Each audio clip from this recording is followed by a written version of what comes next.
할렐루야. 또 새벽에 하나님 은혜를 사모하고 또 오신 여러분 주님의 이름으로 축복합니다. 사무엘상 3장 말씀은 제가 다음 세대 사역을 함에 있어서 굉장히 중요한 한 본문이라고 볼 수가 있고, 또 우리 기독 교사들의 사명이 무엇인가 라는 부분에 있어서 굉장히 중요한 그 본질을 말해주는 본문이라고 할 수 있습니다. 오늘 본문에 보면 사무엘이 우리가 이스라엘 가운데 굉장히 큰 선지자였고, 다윗의 이제 멘토로서 이스라엘의 왕을 영적으로 잘 돌보고 세우고 그렇게 하는 중요한 역할들을 한 사람이고, 또 하나님의 말씀으로 영적으로 어두운 시절에 굉장한 영적인 부흥과 각성을 이끌었던 그런 영적인 지도자라고 할 수 있죠. 그런데 그런 사무엘의 삶의 몇 가지를 어린 시절을 살펴봄으로써 우리가 어린 자녀들을 키우는 부모님들이나 어린 자녀들을 양육하는 교사들이 무엇에 굉장히 포커스를 두고 양육하고 길러야 하는가 하는 것을 본문에서 우리가 볼 수 있습니다. 오늘 본문에 특별히 이제 3장 7절에 보면 그런 말씀이 있죠. 사무엘이 아직 여호와를 알지 못하고 여호와의 말씀도 아직 그에게 나타나지 아니한 때라, 그런 말씀이 있습니다. 근데 사무엘은 이때 당시에 이제 어디에 살고 있었습니까? 사무엘은 이미 하나님께서 사무엘을 부르시는 그 순간에도 3절에 보면 여호와의 궤가 있는 전 안에 누워 있었더라, 그렇게 이야기하죠. 저는 이제 이 말씀을 쭉 읽으면서 우리가 빠져 있는 굉장히 큰 착각 중에 하나가 뭐냐면, 어른들도 마찬가지지만 우리가 교회를 다닌다고 해서 다 예수를 믿는 건 아닐 수 있다는 거죠. 그리고 우리가 교회 생활을 열심히 할 수는 있지만 진짜 하나님을 믿음으로 따르고 순종함으로 삶을 사는 신앙생활을 우리가 잘 하지 못할 수는 있다는 거죠.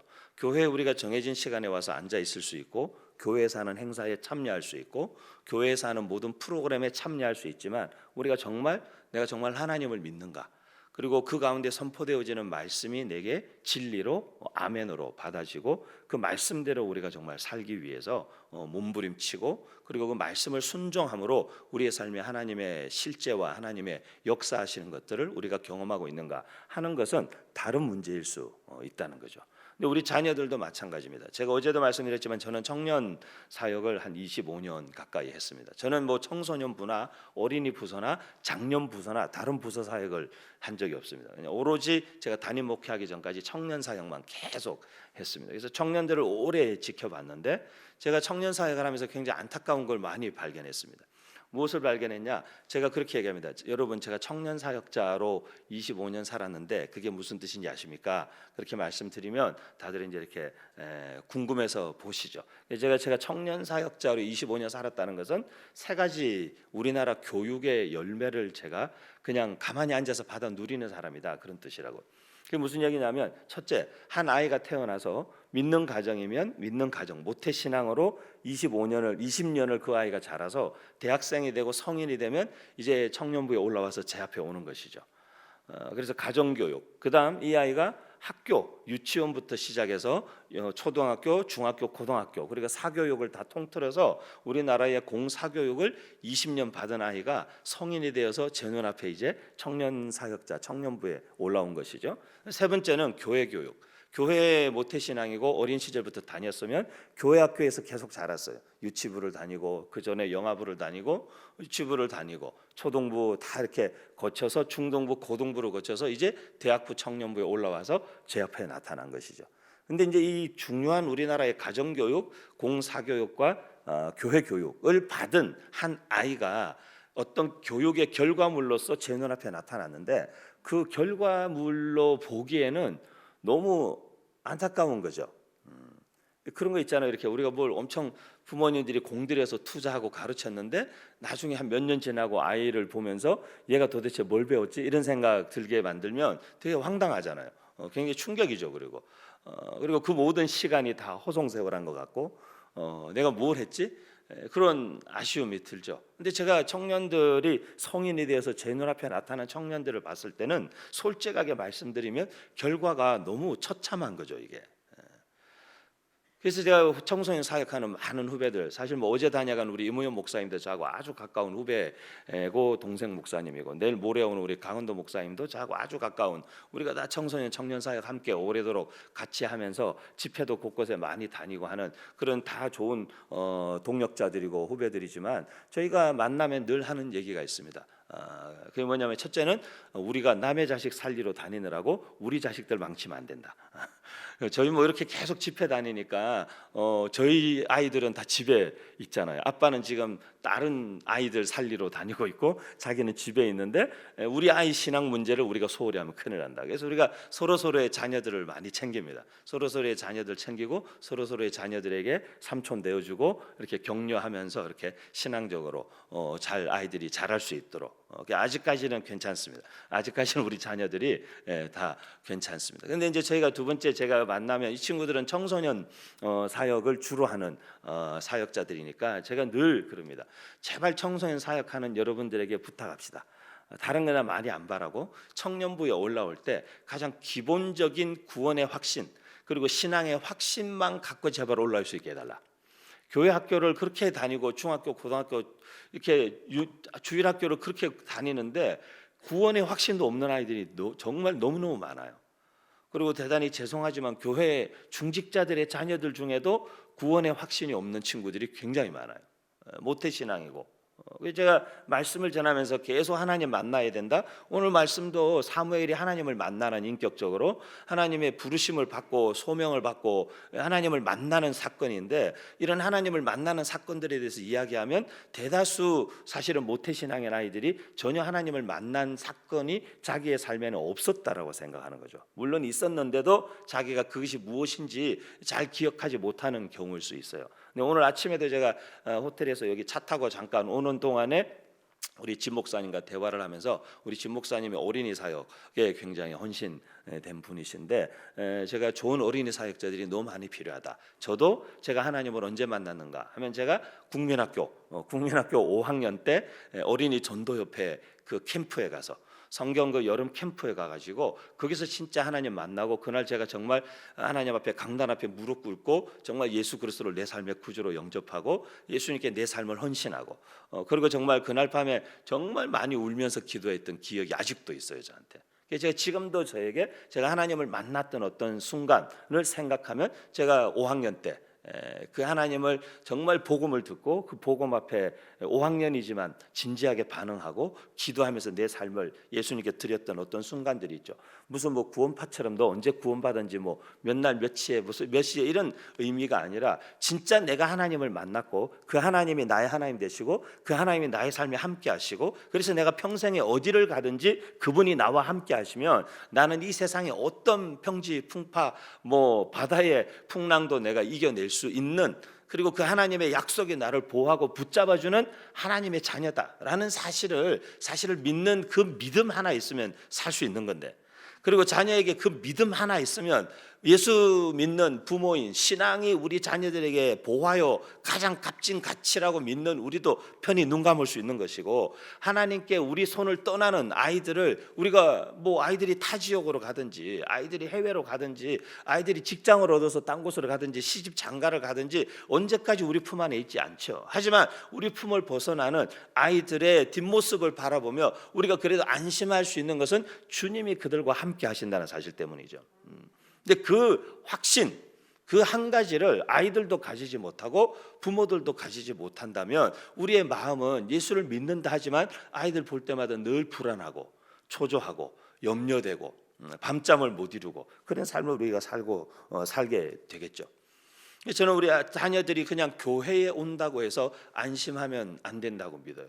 저도 저희 아들과 대화를 자주 하는 편이고 많이 하는 편이에요. 그리고 티네이저 아들이지만 엄마와도 거의 뭐 1시간, 2시간씩 이렇게 대화가 되는 아들인데도 불구하고, 아들인데 이렇게 다 큰, 저보다 키가 커요. 이제는 고등학교 1학년인데, 근데 그 다 큰 덩치가 막 이렇게 침대에 막 엄마한테 가가지고 침대 옆에 누워가지고 엄마 팔베개 하고 누워서 엄마랑 막 1시간씩 여러 가지 대화를 해요. 근데 보니까 신앙적인 대화도 하고, 요즘에 갖고 있는 고민이 있는지 없는지 엄마가 물어보기도 하고 대답도 하고, 저랑도 같이 거실에 앉아서도 자기 방에 또 침대에 같이 누워서도 차 타고 오고 가면서도 신앙적인 대화도 하고 요즘에 학교 생활 어떤지, 요즘에 뭘 가장 고민하는지, 요즘에는 뭘 기도하는지 이런 이야기들 질문들을 많이 질문을 계속해요. 그래서 아이가 계속 그것에 생각하도록 그리고 자기 말로 표현하도록 그리고 그것에 대해서 부모가 할 수 있는 교사가 할 수 있는 역할은 해석이죠. 해석.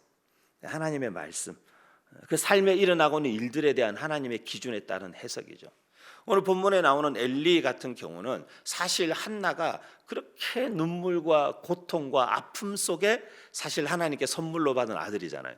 그 소중한 아들을 정말 하나님께 맡긴 거지만 엘리 제사장을 믿고 맡겼어요. 그 아들을. 그런데 우리가 성경에서 엘리 제사장에 대해서 표현한 곳에 보면 어느 하나 긍정적인 면이 하나도 없어요. 그냥 이렇게 표현이 좀 죄송합니다만 어쨌든 살이 찌고 이렇게 막 그냥 이렇게 의자에 앉았다 뒤로 넘어가서 목이 꺾여서 죽을 만큼 몸을 가누기조차 힘들고 자녀들은 성전에서 하지 말아야 할 부정한 짓들을 저지르고 그렇게 나타나는 모습이죠. 그런데도 제가 이 사무엘상 3장을 볼 때 야, 그런 엘리 제사장조차도 하나님께서 그 엘리 제사장을 통해서 사무엘에게 한 가지 일을 행하시는데 그게 뭐냐면 사무엘의 삶에 일어난 어떤 한 사건에 대해서 이것이 하나님이 너의 삶에 일하고 계시는 것이다. 그걸 분명하게 말해주는 해석해주는 역할을 사실은 엘리 제사장이 했다는 거죠. 제가 볼 때 성경에 기록된 엘리 제사장의 행적 중에 가장 정말 결정적인 역할을 한 것이죠. 저는 교사들에게 마찬가지로 부모님들에게 우리가 너무 많은 걸 가르치고 너무 많은 걸 하려고 할 필요 없어요. 때로는 저는 후배 사역자들한테도 늘 부탁합니다. 제발 많은 걸 가르치려고 하지 말고 한 가지라도 제대로 가르쳐달라. 저희 학교에서도 늘 부탁합니다. 선생님들 아이들에게 뭘 많은 걸 가르쳐야 된다고 생각하지 마세요. 아이들에게 우리 어깨동무학교가 중요하게 생각하는 것, 정말 하나님 앞에 우리 이 아이들이 얼마나 소중한 존재인지, 그리고 너희들이 지금 공부 좀 잘하고 못하고가 그렇게 중요한 게 아니라는 것, 너희의 삶에 정말 하나님이 소중하고 너희 삶을 통해 일하실 하나님에 대한 꿈을 품고 그 하나님이 너희를 인도하고 이끄시는 대로 따라가면 너희의 미래나 대학, 진로, 직업, 취업 이런 문제도 하나님이 다 인도해 주실 거야. 그러니까 너희가 하나님을 신뢰하는 믿음 안에서 지금 내가 해야 되는 공부들을 최선을 다하는 그 삶의 우선순위가 바뀌지 않도록 삶의 가장 소중한 가치, 사실 믿음이라는 것은 가치이거든요. 가치. 우리가 하나님을 믿는다, 하나님을 내 삶의 주인이다, 예수 그리스도가 내 삶의 구세주다라고 고백하는 것은 그것이 가장 소중한 가치가 되는 거죠. 가치는 우선순위를 결정해요. 무엇이 더 중요하고 무엇이 덜 중요한지를 선택할 수 있게 만들어주는 게 가치관이라는 거예요. 그래서 우리가 예수를 믿고 하나님을 만나고 말씀을 배우면서 우리 안에 성경적 가치관, 하나님의 말씀 중심의 가치관이 형성되면 그 다음에는 그 말씀의 가치관을 따라서 어떤 두 가지, 세 가지의 가치가 눈앞에 나타났을 때 무엇이 더 가치 있는 것인지를 말씀을 따라서 선택할 수 있게 되는 거예요.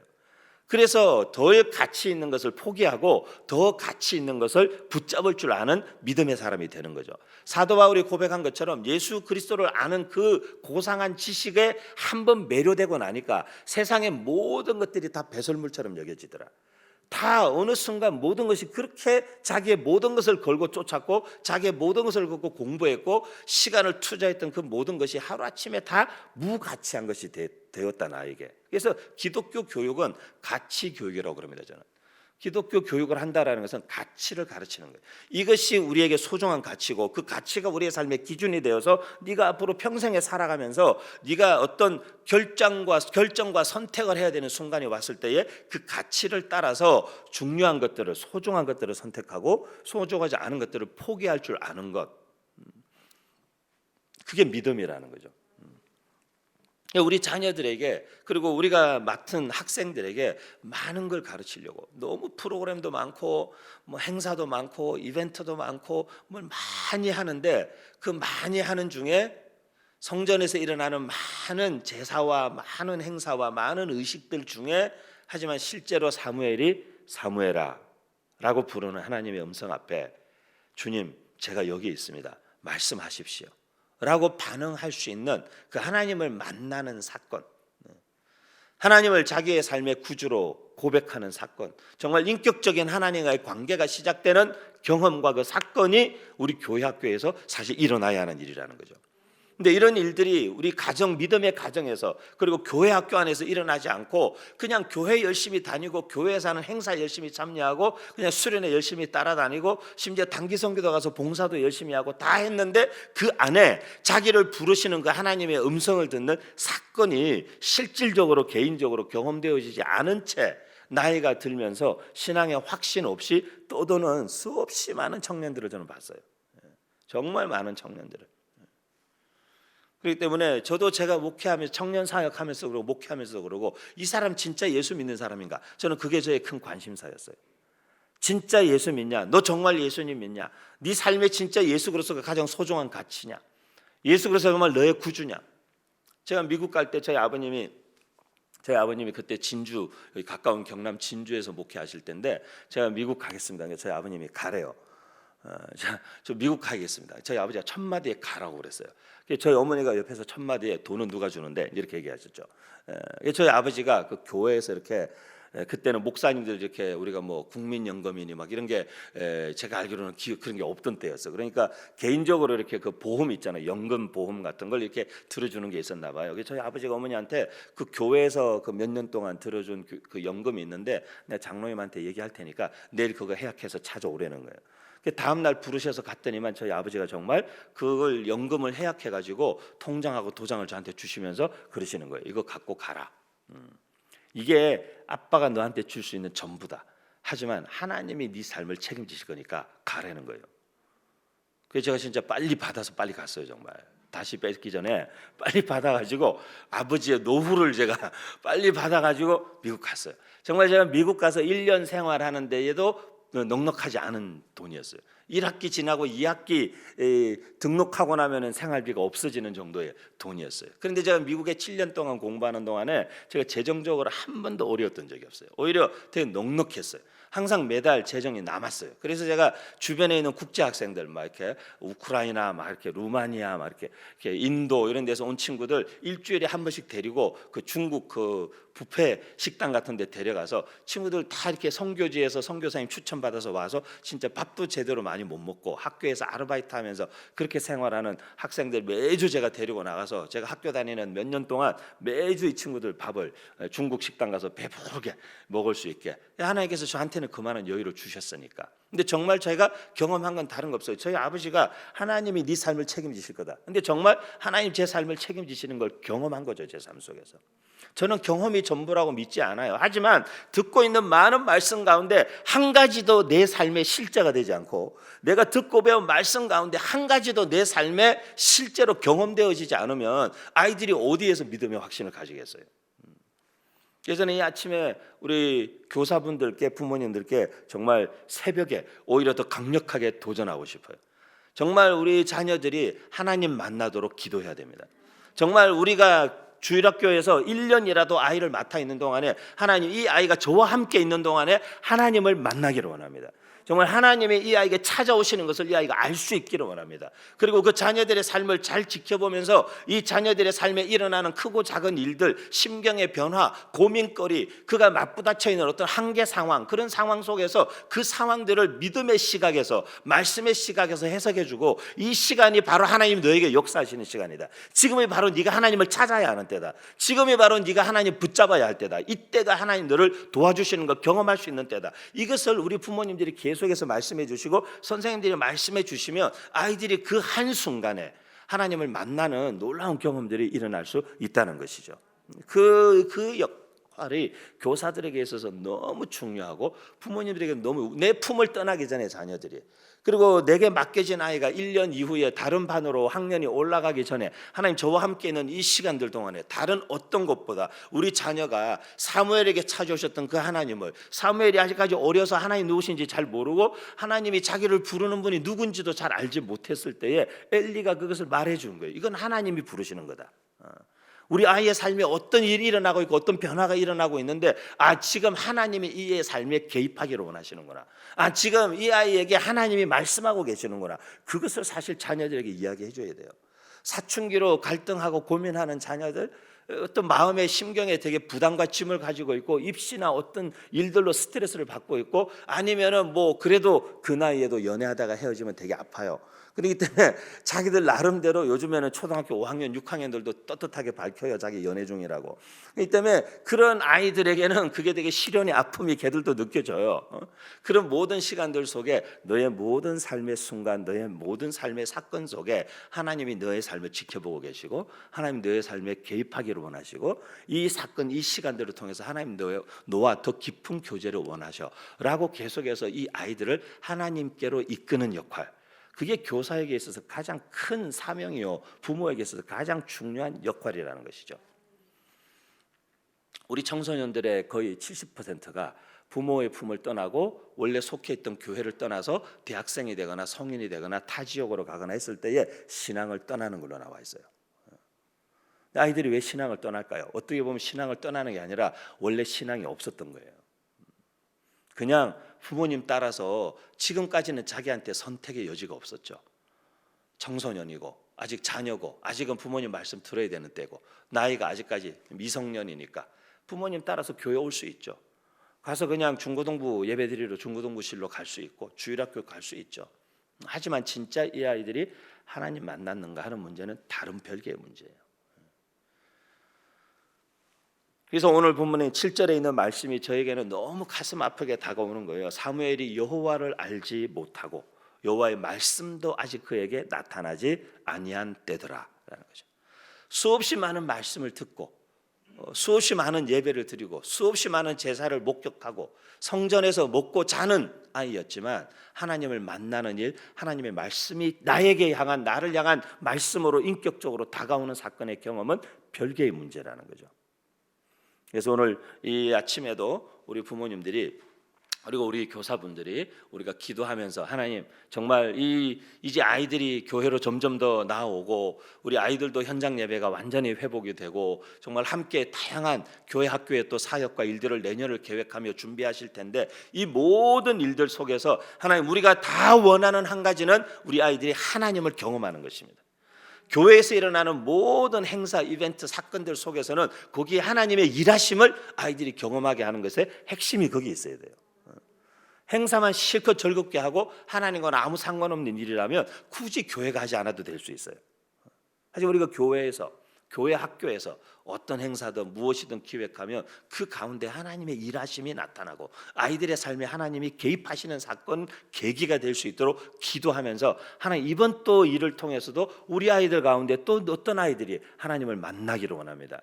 하나님 또 다음번에 있는 어떤 성경학교나 또 수련회를 통해서 하나님 우리 아이들이 또 이 가운데 있는 어떤 아이들이 또 하나님을 만나기를 원합니다. 그래서 이 한 해 동안 이루어질 모든 사역들을 통해서 우리 아이들이 정말 하나님을 인격적으로 만나고 하나님이 나와 함께 하시고 그 하나님 나를 영원히 떠나지 아니하시는 나의 하나님이시라는 사실을 알고 고백하는 진짜 믿음이 우리 아이들 안에 들어가게 해 주시옵소서.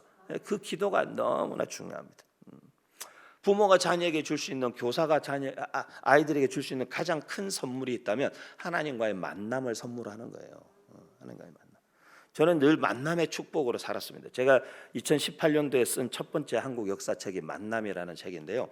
우리나라 230년 역사를 만남이라는 주제로 쭉 연결을 한 책이에요. 그래서 만남, 사람과 사람의 만남이 우리나라 역사를 다 만들어 왔다는 거죠. 근데 그 책을 제가 쓰기도 한 이유가 제가 제 삶에 너무 많은 만남의 축복을 누렸어요. 제가 미국 가서도 그런 일들이 많았어요. 제가 어디를 가든 인디애나라는 되게 시골에 한국 사람 한 명도 살지 않는 마을에 갔는데 그 학교의 대학 원장님과 그 비서와 또 그 학교 안에 있는 그 학교의 그 우리나라 말로 킹카 퀸카 우리나라에서 그런 얘기 하잖아요. 근데 그 킹카 퀸카 커플이 저를 너무 환대해 주는 거예요. 그리고 미국 아이인데 처음 만난 저한테 자기 차키를 주면서 차키 여기 있으니까 너 차 필요하면 언제든지 그냥 가져가서 쓰라고. 그런 사람들 너무 많이 만났어요. 그리고 제가 워싱턴 지구촌교회에서 청년 사역과 예배 사역을 했는데 옮겨갔는데 그 교회에 너무 젊은 부부가 제가 금요일 날 학교에서 공부 다 마치고 교회 파킹랏에 딱 도착하면 교회 파킹랏에 차 대놓고 저를 기다리고 있어요. 그럼 저를 자기들 차에 이제 옮겨 태워서 데리고 다니면서 볼티모어로 워싱턴 DC로 막 이렇게 좋은 곳에 구경 가고 좋은 식당에 데려가고 선물 자기들 거 살 때 꼭 제 것도 챙기고 그렇게 하면서 제가 그 교회 사역 4년여 하는 동안에 그 부부가 정말 정말 저를 헌신적으로 너무 사랑으로 잘 돌봐줬어요. 그때는 제가 싱글이었고. 근데 가는 곳마다 그렇게 마치 제가 오기를 기다렸다는 듯이 가는 곳마다 그런 사람들을 늘 만나요. 제가 한국에 와서 그래서 저희 어머니 아버지한테 참 신기한 일이 있었다고. 제가 미국에서 이렇게 하는데 가는 곳마다 저를 이렇게 마치 기다렸다는 듯이 환대해 주는 분들을 많이 만났어요. 정말 신기한 일이라고. 그 아이들은 그런 거예요. 저도 그때는 아직 어렸나 봐요. 20대지만 어렸나 봐요. 그러니까 제가 막 그냥 신기하게만 생각했는데 저희 어머니가 한 말씀 하셨어요. 그게 저의 모든 의문이 풀렸어요. 저희 어머니가 그러시는 거예요. 나는 너희를 위해서 평생에 내가 새벽마다 기도하는 게 있는데 어디를 가든지 좋은 만남을 달라고 기도하셨다는 거예요. 어디를 가든지. 그래서 제가 모든 의문이 풀렸어요. 나는 막 신기하다 막 이런 일이 이런 사람이 그리고 정말 내 삶에 정말 신기한 일이 많다 이렇게 생각되는데 그 뒤에 뭐가 있냐? 뒤에 부모님의 기도가 있는 거죠. 그 뒤에 우리 교사들의 눈물과 교사들의 헌신이 있는 거죠. 우리가 그런 아이들의 삶에 그런 순간이 일어나면 몸에 말 그대로 소름 돋는 순간이죠. 정말 그 기도가 내 삶에 이런 하나님의 역사, 하나님의 일을 가능케 했구나. 오늘 이 아침에도 기도하시는 여러분의 기도가 결코 헛되지 않다고 믿습니다. 이 아침에 우리 교사들과 우리 부모님들의 기도가 우리 자녀들이 하나님 만나기를 정말 우리 자녀들이 하나님을 인격적으로 경험하고 그 말씀의 생명력과 말씀의 실제를 경험하도록 그리고 평생 살아가며 하나님과 동행하는 삶이 얼마나 놀라운 삶인지를 정말 경험하고 살아가는 우리 다음 세대 될 수 있도록 기도하면서 또 한 번 교사의 사명, 부모의 영적 사명을 새롭게 하는 저와 여러분 되시기를 주님의 이름으로 축복합니다.